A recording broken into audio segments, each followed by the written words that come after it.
प्रदेश उत्तराखंड देख रहे हैं आप। मैं हूं कुंदन झिमार। केंद्र की तरफ से रोजगार मेले का आयोजन किया गया। प्रधानमंत्री नरेंद्र मोदी क्या कह रहे हैं, सुनते हैं। आप यूपी का उदाहरण ले सकते हैं। कभी यूपी विकास के मामले में बहुत पीछे था और अपराध के मामले में बहुत आगे, लेकिन अब कानून का राज स्थापित होने से यूपी विकास की नई ऊंचाई छू रहा है। कभी गुंडों माफिया की दहशत में रहने वाले उत्तर प्रदेश में आज भयमुक्त समाज की स्थापना हो रही है। कानून व्यवस्था का ऐसा शासन लोगों में विश्वास पैदा करता है और जब अपराध कम हुआ है तो यूपी में निवेश भी बढ़ रहा है, इन्वेस्टमेंट आ रहा है। इसके उलट हम ये भी देखते हैं कि जिन राज्यों में अपराध चरम पर है वहां निवेश भी उतना ही कम हो रहा है। सारे रोजी रोटी के सारे काम ठप पड़ जाते हैं।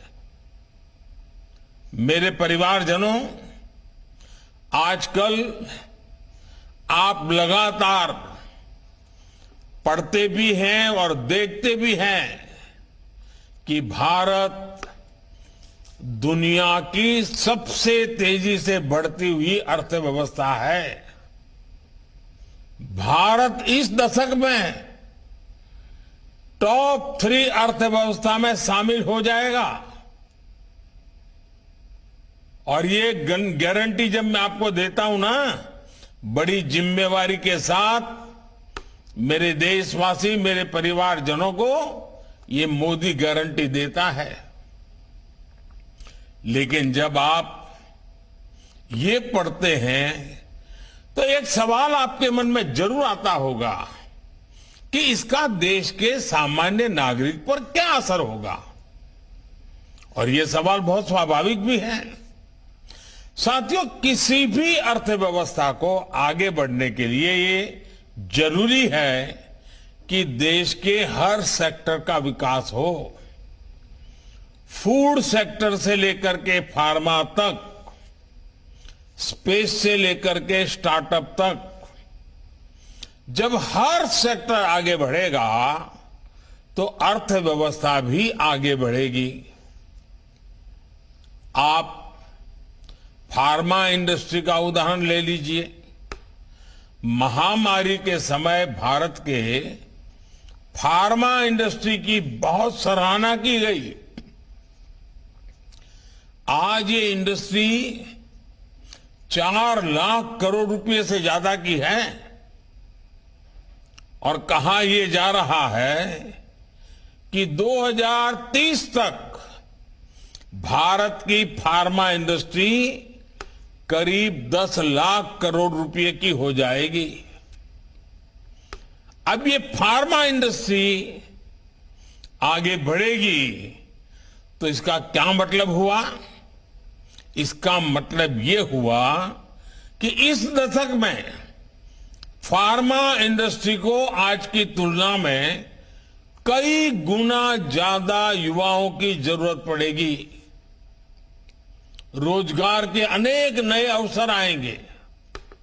साथियों, आज देश में ऑटोमोबाइल और ऑटो कंपोनेंट्स, इस इंडस्ट्री में भी बहुत तेजी से बढ़त देखने को मिल रही है। फिलहाल ये दोनों इंडस्ट्री 12 लाख करोड़ रुपए से ज्यादा की है। आने वाले वर्षों में इसके और बढ़ने की उम्मीद है।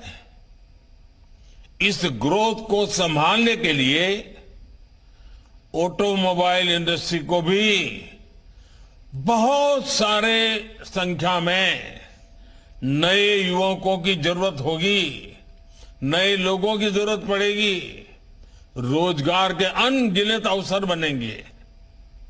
आपने देखा होगा कि इन दिनों फूड प्रोसेसिंग इंडस्ट्री के महत्व की भी काफी चर्चा होती है। भारत का फूड प्रोसेसिंग मार्केट पिछले साल करीब करीब 26 लाख करोड़ रुपए का था। अब अगले 3-3.5 साल में ये सेक्टर करीब 35 लाख करोड़ रुपए का हो जाएगा।